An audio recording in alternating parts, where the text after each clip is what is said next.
네, 안녕하세요. 반갑습니다. 자, 이번에는 2019년도 스포츠 사회학 기출문제에 대해서 한번 풀어보도록 하겠습니다. 자, 여러분 한번 풀어보시니까 어떠셨어요? 지금 보시면 굉장히 당황하셨을 것 같아요. 왜냐하면은 내가 모르던 문제들이 많이 나왔습니다.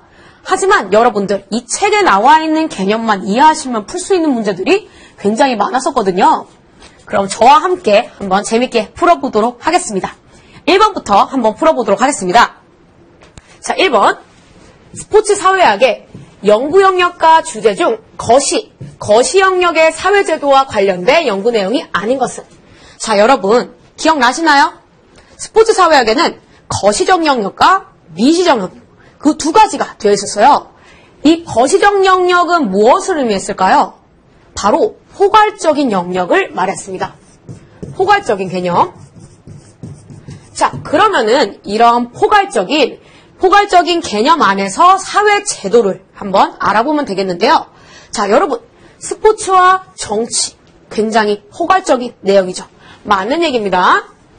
두 번째, 스포츠와 경제 굉장히 포괄적으로 할 수 있는 내용이죠. 맞는 얘기고요. 세 번째, 스포츠와 교육 굉장히 포괄적인 영역에 들어갑니다. 하지만 조직 같은 경우는 포괄적인 것보다는 약간 미시적이라고 볼 수가 있겠죠. 자, 그래서 1번의 정답은 4번입니다. 즉 사회제도란 정치, 경제, 그리고 교육 이런 것을 포함하는 포괄적인 내용이라고 볼 수가 있겠습니다. 1번은 4번 이렇게 풀 수가 있겠습니다. 자, 다음 문제에 넘어가도록 하겠습니다. 보기에서 설명하는 스포츠의 사회적 기능으로 적절한 것은? 자, 여러분 우리 스포츠의 사회적 기능에 대해서 배웠었죠. 자, 세 가지가 있었는데 뭐가 있었을까요? 첫 번째는 사회 정서적인 기능. 사회 정서적인 기능이 있었고, 두 번째는 사회화 기능이 있었고요.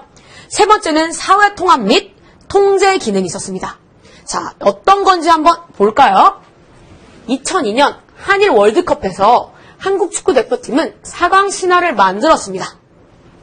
이 과정에서 성별, 연령 관계없이 많은 국민들이 길거리 응원에 참가하여 국가에 대한 애착과 소속감을 되뇌었다. 자, 어떤 걸까요? 자, 소속감, 바로 통합에 관한 얘기죠. 그럼 통합이 뭘까요? 1번, 사회 통합이라고 볼 수가 있겠습니다. 이렇게 소속감을 느꼈는데 사회 통제라든가 신체 소외라든가 사회 차별은 아니겠죠. 정답은 쉽게 1번, 사회 통합이라고 볼 수가 있겠습니다. 다음은 3번입니다. 3번은 어떤 문제가 나왔냐면 현대 스포츠 발전.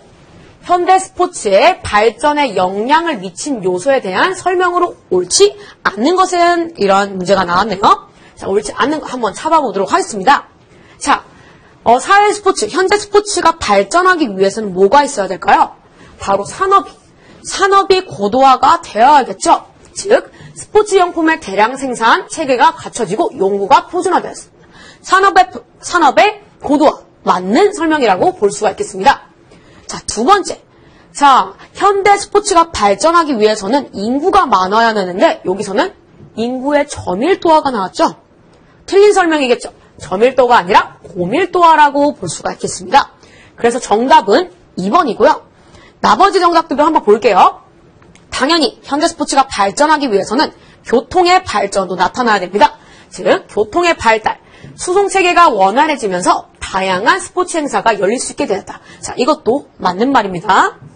자, 마지막으로 테크놀로지의 변화, 즉 통신의 발달도 굉장히 중요한데요. 정보 유통이 원활해져 스포츠 저널리즘이 발달하게 되었다. 4번도 맞는 설명입니다. 그래서 인구의 저밀도화가 아닌 인구의 고밀도화니, 자, 2번이 정답이라고 볼 수가 있겠습니다. 자, 이렇게 해서 3번을 한번 풀어봤고요. 다음은 4번으로 한번 가보도록 하겠습니다.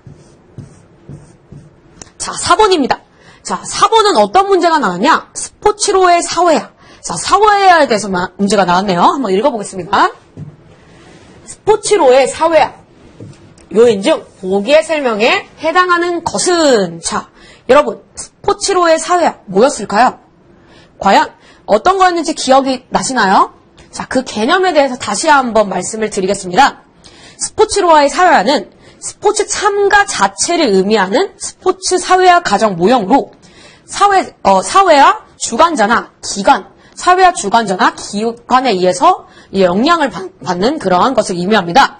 자, 그러면은 사회화 주관자나 기관에 의해서 발생되는 거, 이걸 찾아보면 되겠죠? 여성의 신체 노출을 금기시하는 일부 중동국가의 문화는 여성의 스포츠 참가를 불가능하게 하며 스포츠 경기의 관람조차 허용하지 않고 있다. 자, 이런 것은 어떠한 영향을 받는 걸까요? 바로 사회적 영향이죠. 중동 국가의 사회적 영향으로 인해서 이러한 스포츠 사회화가 나타나는 것입니다. 그래서 자, 사회적 상황 맞습니다. 개인적 특성 아니겠죠. 스포츠 개입자도 아니고요. 스포츠 사회화 주관도 아닌 사회적 상황, 이러한 중동 국가의 사회적 상황 때문에 이런 일이 나타났다고 볼 수가 있겠습니다. 정답은 2번입니다. 다음은 5번 문제입니다. 자, 5번 문제는 스포츠 사회화에 대한 그런 문제가 나왔네요. 신자유시대의 스포츠 세계화에 대한 특징으로 적절하지 않는 것은 이런 문제가 나왔습니다. 자, 여러분, 우리가 스포츠 사회화에 대해서 배웠었던 거 기억나시죠? 그 특징들에 대해서 한번 알아볼까요? 자, 1번. 프로스포츠의 이윤 극대화에 기여하였습니다. 맞습니다. 스포츠 세계화가 되게 되면서 프로스포츠의 이윤도 증가되게 되었죠. 맞는 설명입니다. 두 번째입니다. 스포츠 시장의 경계가 국경을 초월해 전 세계로 확대되었다. 이게 바로 스포츠 사회화의 정의라고 볼 수가 있겠죠. 맞는 설명입니다. 세 번째입니다. 세계인들에게 표준화된 스포츠 상품을 소비하도록 만들었다. 맞는 설명이다. 표준화된 스포츠 상품을 소비하도록 만들어서 소비를 촉진하는 역할. 맞는 말입니다. 자, 네 번째 한번 읽어볼게요.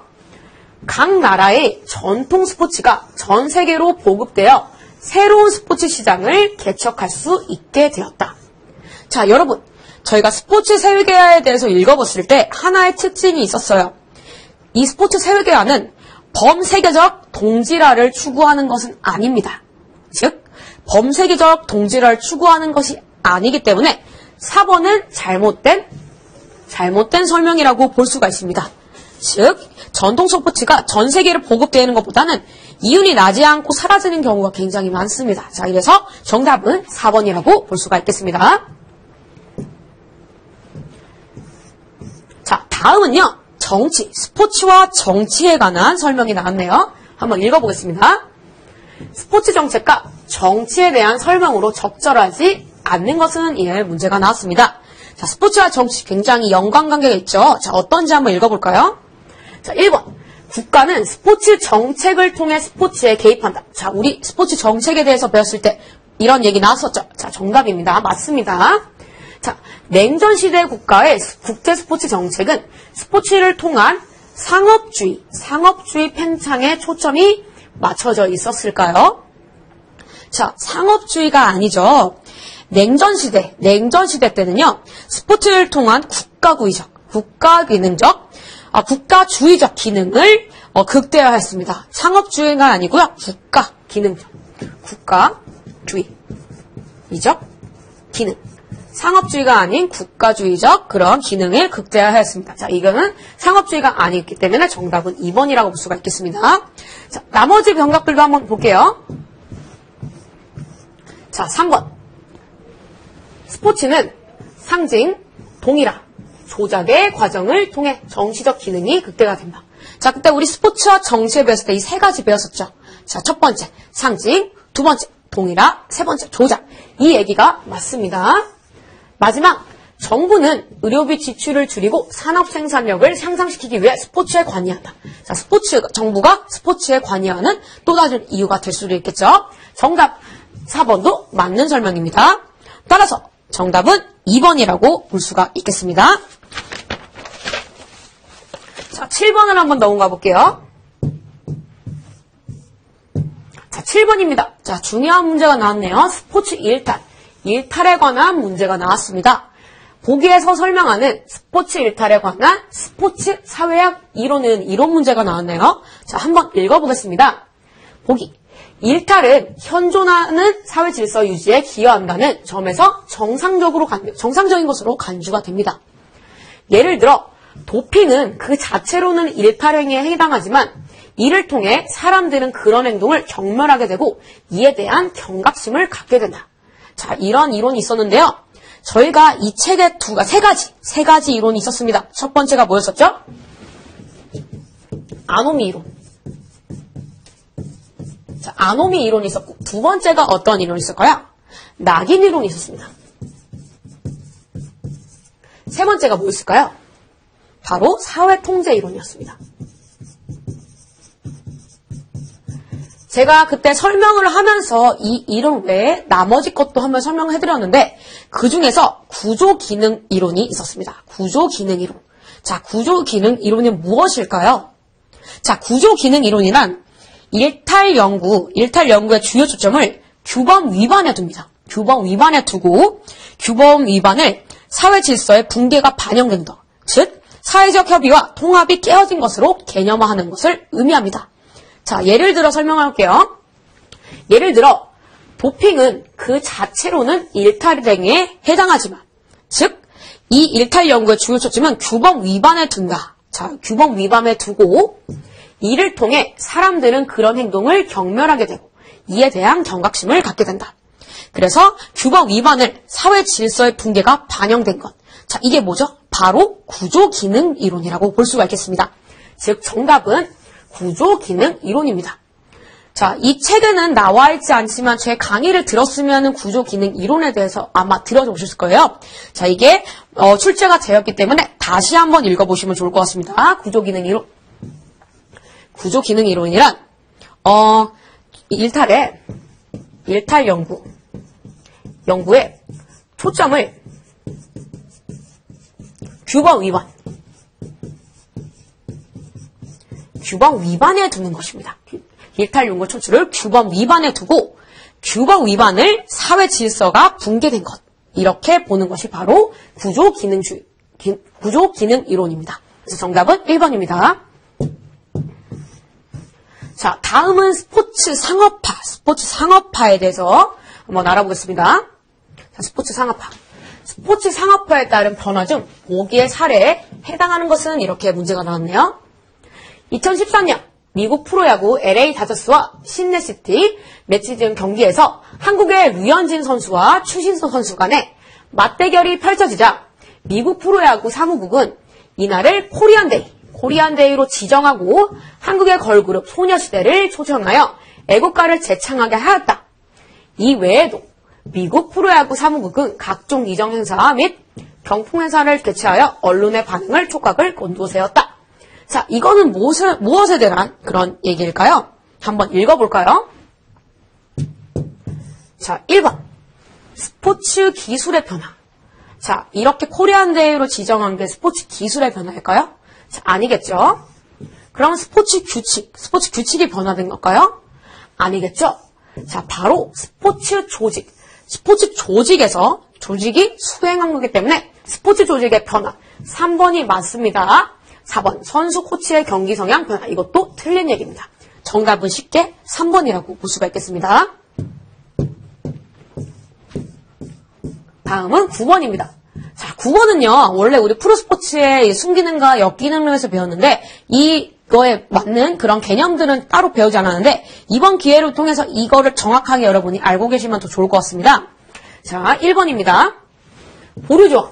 자, 보류조항이랑 일정 기간 선수들의 자유로운 계약과 이적을 막아 선수단 운영비를 줄이기 위한 목적으로 도입되었다. 자, 이거는 보류조항 맞습니다. 개념이고요. 보류조항은 이런 성질을 가지고 있는 거 맞습니다. 자, 두 번째 한번 읽어볼까요? 최저연봉제. 신인 선수의 연봉 협상력을 줄여 선수단 운영 경비를 줄이기 위한 목적으로 도입되었다. 자, 여러분, 최저연봉제는요, 이러한 뜻이 아니고요. 신인 선수들의 생계를 위해서 나타난 그런 조항이라고 합니다. 그래서 이것은 신인 선수들의 생계를 위해서 그렇게 만든 조항이라고 볼 수가 있겠습니다. 최저연봉제는 틀린 얘기고요. 자, 셀러리캡 들어보셨나요? 한번 읽어볼게요. 선수 개인에게 지불할 수 있는 최대 연봉 상한선으로 선수 간 연봉 격차를 줄이기 위한 목적으로 도입되었다. 이것은 셀러리 캡이 아니고요. 셀러리 캡이란 팀 전체 연봉을 총액을 제한하는 겁니다. 팀 전체 연봉. 팀 전체 연봉의 총액을 제한하는 것.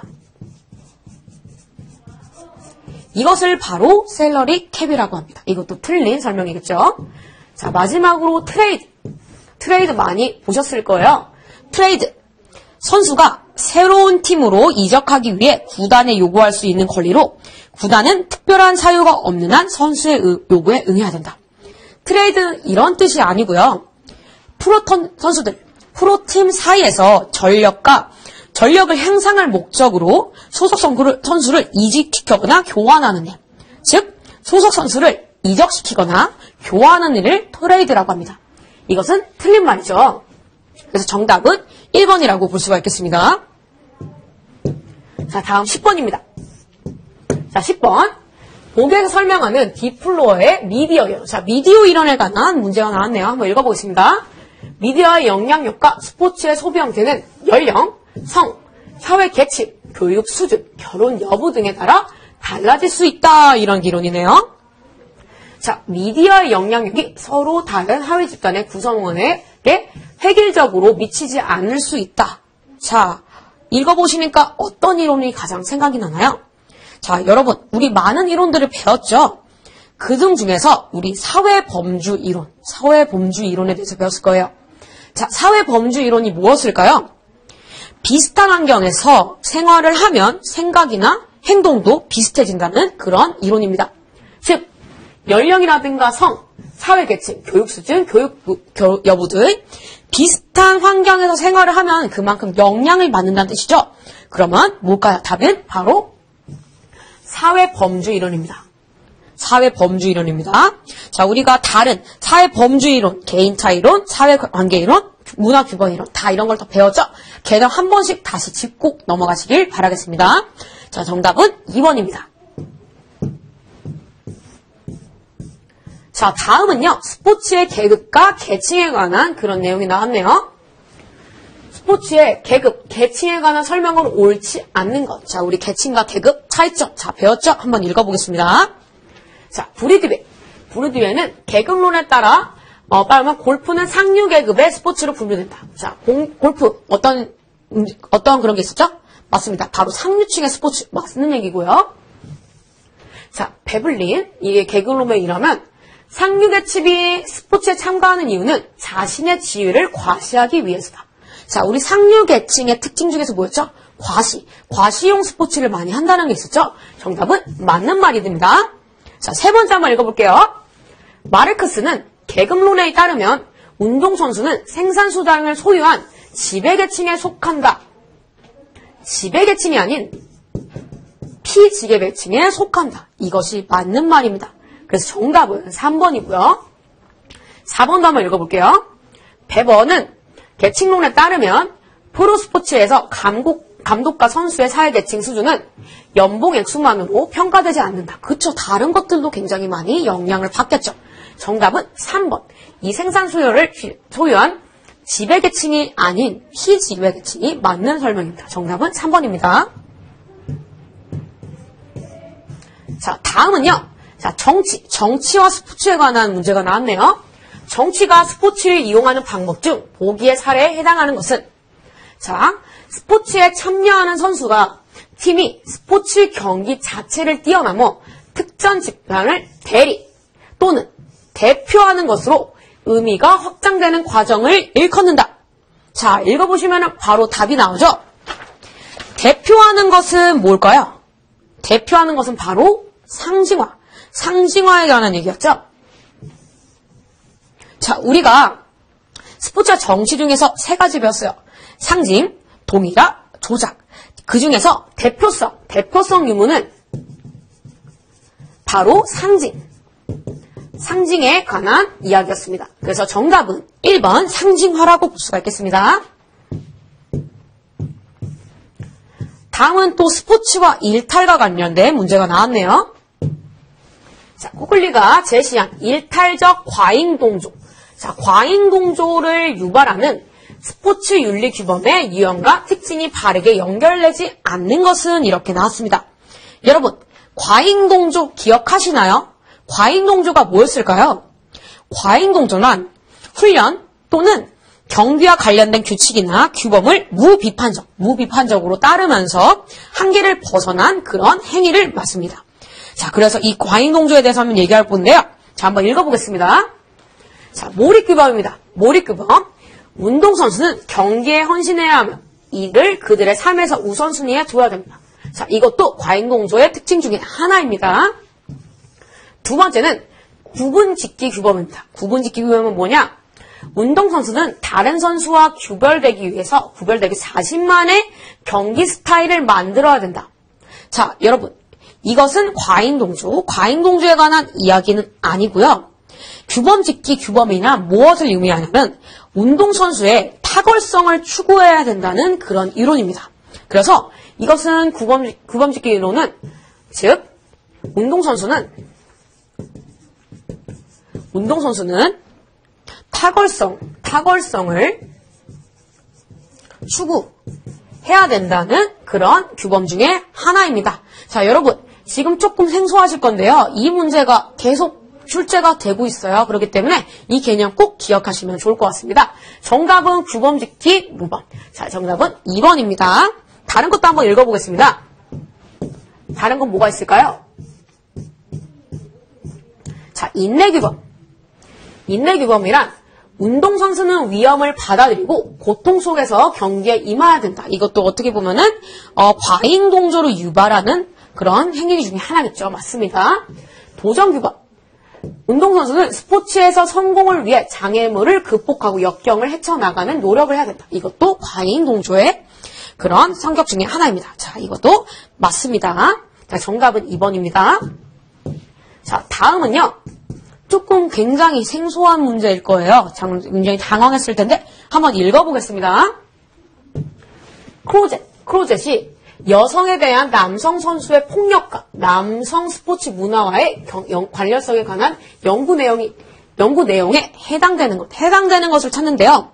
자, 이거는 한번 읽어보시면 하나의 색깔이 좀 달라요. 한번 읽어볼게요. 지역사회는 남성 선수들의 폭력에 대해 경외감을 갖지 못하도록 철저히 제거한다. 자, 첫 폭력은 잘못된 것이다. 이렇게 말을 하고 있죠. 두 번째 한번 읽어볼게요. 여성 선수를 존경의 대상으로 삼고 함께 공동체성을 나눠나갈 대상으로 간주한다. 이것도 폭력은 부정적이다. 그런데 여기서는 폭력이 남성성을 확립하고 여성을 통제하는 데 효과적인 전력이라는 믿음이 존재한다. 폭력이 나쁘지 않다. 이렇게 말하고 있죠. 네 번째 한번 읽어볼게요. 폭력이 남성의 사회적 유대를 강화하고 자만심의 사회에 좁히지 않도록 분위기를 조성해야 한다. 자, 이것도 부정적으로 얘기를 할 수 있죠. 자, 하나만 색깔이 좀 다른데요. 바로 3번입니다. 자, 이 크로젯은요, 여성에 대한 남성 선수에 대한 폭력에 대해서 정의를 내렸었거든요. 그렇기 때문에 이 크로젯이라는 사람은 폭력이 남성다움을 확립하고 여성을 통제하는데 효과적인 전략의 믿음이 존재한다. 이렇게 주장을 했었습니다. 그래서 정답은 3번입니다. 하나의 색깔이 다른 것을 찾으면 되겠습니다. 다음은 15번입니다. 보기에서 설명하고 있는 레오나르드의 스포츠 사회화 이론 중에 하나는 이렇게 나왔네요. 이것도 이론에 대해서 나왔습니다. 자, A국어 농구 감독은 팀 훈련 과정에서 학생 선수들의 운동 수행 영역을 향상시키기 위해 상과 벌 바로 답이 나올 것 같네요. B 선수는 다른 팀 선수가 독특한 타격 자세로 최다 안타장을 획득하자 그 선수의 타격 자세를 관찰하여 자신만으로 것으로 한번 발전을 시켰다. 자, 상과 벌 그리고 모방 이것은 어떠한 이론의 특징일까요? 바로 사회학습 이론입니다. 사회학습 이론이 뭐였죠? 상과 벌 그리고 모방 관찰 이것은 바로 사회학습 이론에 관한 이야기입니다. 사회학습 이론이란요. 사람의 행동을 다른 사람의 행동이나 어떤 주어진 상황을 관찰하고 모방함으로써 이루어진다는 이론 중에 하나예요. 그래서 사회학습 1호 맞는 얘기라고 볼 수가 있겠습니다. 정답은 1번입니다. 다음은 16번입니다. 자, 우리나라 학원 스포츠의 문화적 특성 중 보기에 설명에 해당하는 거 우리 학원 스포츠 배웠었죠. 한번 읽어볼게요. 학생 선수들은 교실 공간과 분리되어 학습소와 운동장에서 주로 생활하며 그들만의 공동체 문화를 만들어간다. 또한 그들만의 동질감을 바탕으로 끈끈한 인간관계를 맺지만 일반 학생들과는 이질화되고 있다. 자, 저희가 학원 스포츠에 대해서 배웠을 때 제가 개념 몇 개 더 설명드렸죠. 이 중에 뭐가 있을까요? 바로 선문화입니다. 이건 선문화. 선문화에 대해서 말씀을 드렸을 텐데 선문화는 무엇이냐? 학생 선수만의 고유한 공간에서 그들만의 공동체 문화를 바탕으로 동질감을 만드는 새로운 문화입니다. 즉 학생 선수단의 고유한 공간에서 그들만의 공동체 문화를 동질감을 바탕으로 새로운 문화를 형성하는 것이 바로 선문화라고 볼 수가 있습니다. 그래서 정답은 3번이라고 볼 수가 있습니다. 다음은 스포츠 상업화에 대한 이야기가 나왔네요. 이윤을 추구하는 그런 문제죠. 자, 다른 스포츠와 미디어의 관계에서 적절하지 않는 것은 이런 문제가 나왔습니다. 한번 읽어보겠습니다. 스포츠는 미디어의 주로 콘텐츠로 자리를 잡을 때 경제적 가치를 인정받을 수 있다. 자, 맞는 설명이죠. 맞습니다. 뉴 미디어의 등장으로 스포츠 콘텐츠의 생산자와 수용자의 경계가 모호해지고 있다. 자, 이것도 맞는 얘기고요. 세 번째, 스포츠가 미디어에 의존할수록 미디어의 스포츠에 관한 통제력은 감소한다. 아니죠. 의존할수록 증가가 되겠죠. 자, 3번이 틀린 내용이라고 볼 수가 있겠습니다. 4번도 읽어보겠습니다. 미디어는 상업적 가치를 증가하기 위해 스포츠 규칙, 맞습니다. 우리 상업적 가치를 바꾸기 위해서 스포츠 규칙의 변화를 요구하는 것, 맞는 설명입니다. 정답은 3번입니다. 자, 이번엔 스포츠 세계화에 관한 문제가 나왔네요. 한번 읽어보겠습니다. 스포츠 세계화, 민족주의의 관계에 관한 설명으로 적절한 것은 이런 문제가 나왔습니다.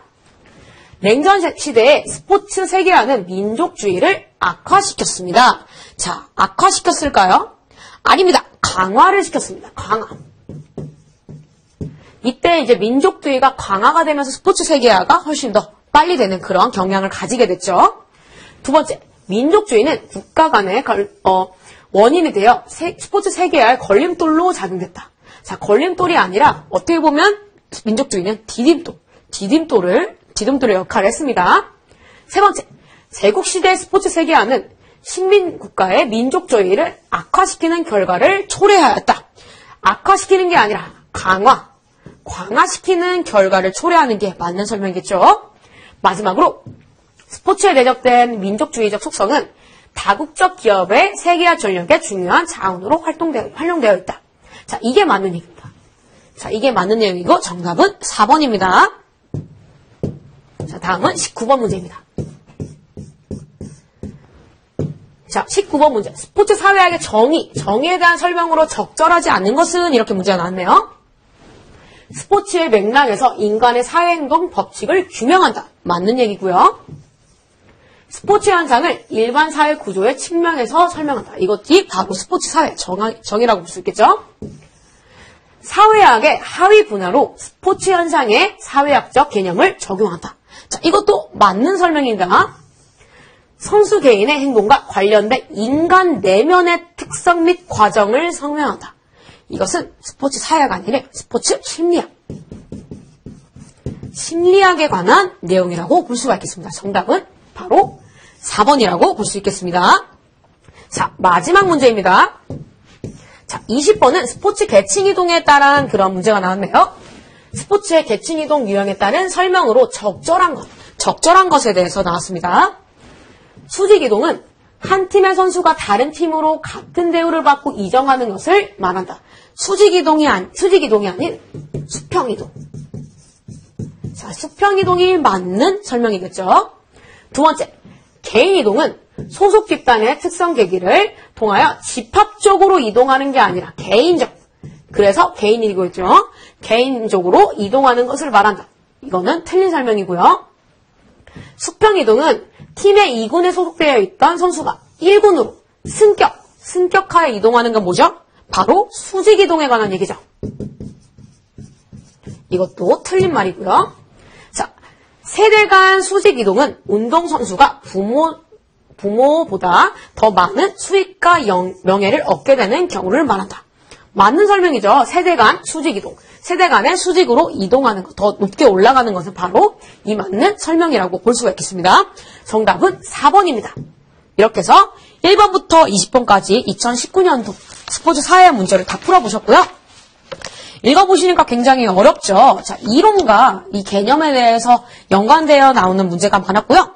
처음 보는 그런 개념들도 있었는데, 자, 이거는 매년 비슷한 형식으로 나오기 때문에 2019년도에 배웠었던 거를 암기를 하시고 다음 문제를 푸시면 더 좋을 것 같습니다. 이것으로 2019년도 스포츠 사회학 문제풀이를 마무리하겠습니다. 감사합니다.